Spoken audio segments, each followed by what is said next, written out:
What's good, people? And I wanted to come on this afternoon and talk a little bit about some information that I saw earlier, and that's pertaining a little bit to do with the contract of Matt Ioannidis.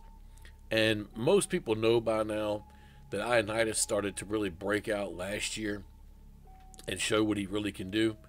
But let me go ahead and talk about a little bit about what I read as far as I guess you could call it the report that I saw. What I saw came from John Keim, ESPN staff writer, and in my opinion, probably the best beat writer for the Redskins that there is. John was talking about Brandon Sheriff's ongoing contract talks, quoted, by the way, from Bruce Allen. Bruce saying that they're in ongoing discussions with him and they hope to have something soon. When asked about Ioannidis, though, Allen turned around and said they have nothing to say as of right now. Now, in my opinion, that's probably bad news, considering that he's going into his last year and the team does have a little bit of depth around the position. In my opinion, they may be making the wrong move by letting a player like Ioannidis go, though. I saw last year that he has a knack for being able to get to the ball and even a better knack at getting at the quarterback.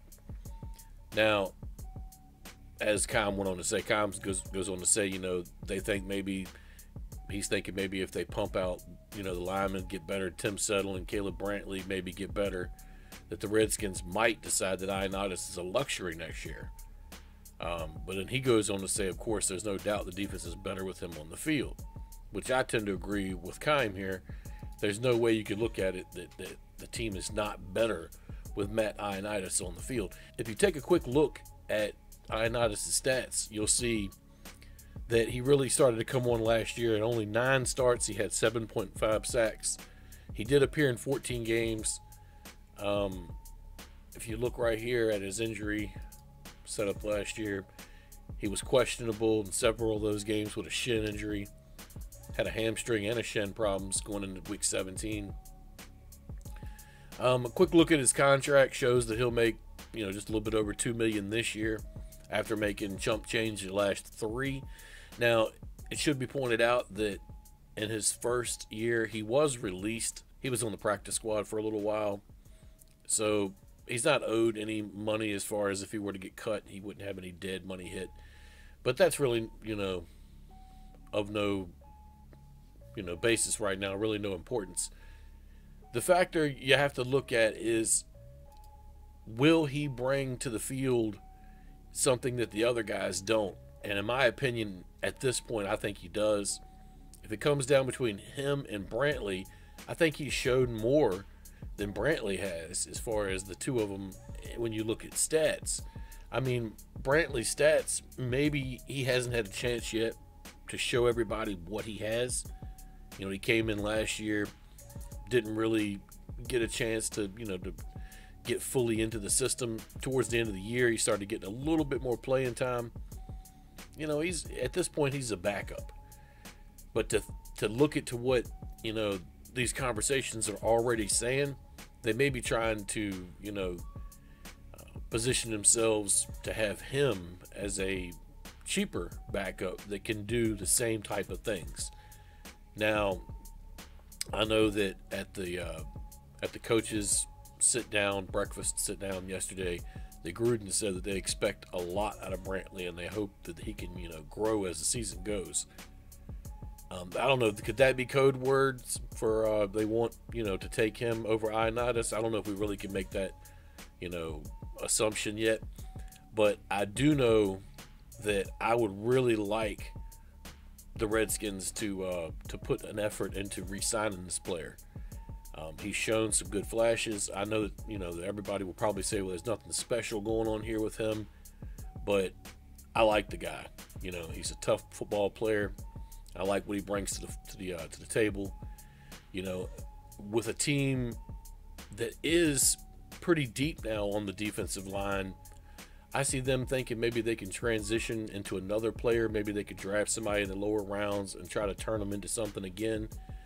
I just don't want them to see him get stuck with the bust, and lose Ioannidis too, because next year he's going to be, he's going to get paid if he, let's say this season he breaks free and gets 15 sacks, or 10 sacks.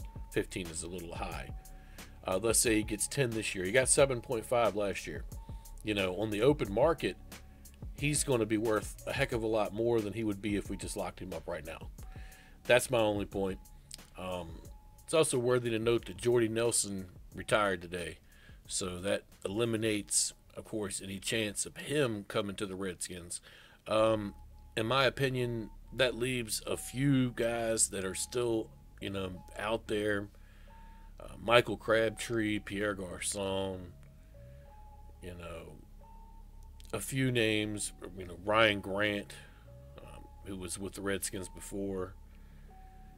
Some names don't really make any sense and look more and more like we should probably just look towards the draft and then maybe pick up any undrafted guys that might, not do so well come draft day or come, the end of the draft.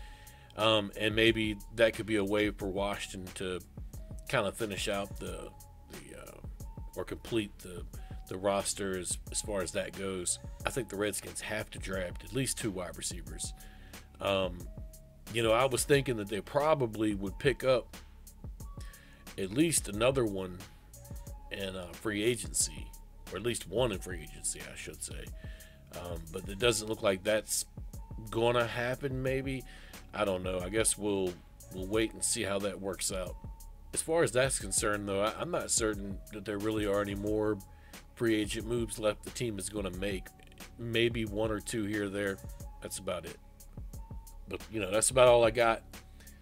Other than I wanted to also touch on the fact that the Colt McCoy video I put out a couple of days ago, I wanted to make sure that I kind of made my way back around to say that Colt has had another type of procedure on his leg. They're calling it a secondary procedure. I don't know. I mean, the guy's 32 years old, and he has won 1 football game in 4 years of being with us. Now, does that give him the capability to be able to be a camp body and to make a run for the second, position or whatever? Sure. I just, I don't know if the team should put a lot of thought patterns into him being the long-term replacement until Alex gets back. I think that might be a mistake. I'm not certain that somebody like Colt McCoy can make it that long. But anyway, that's all I got. Hail to the Redskins. Peace.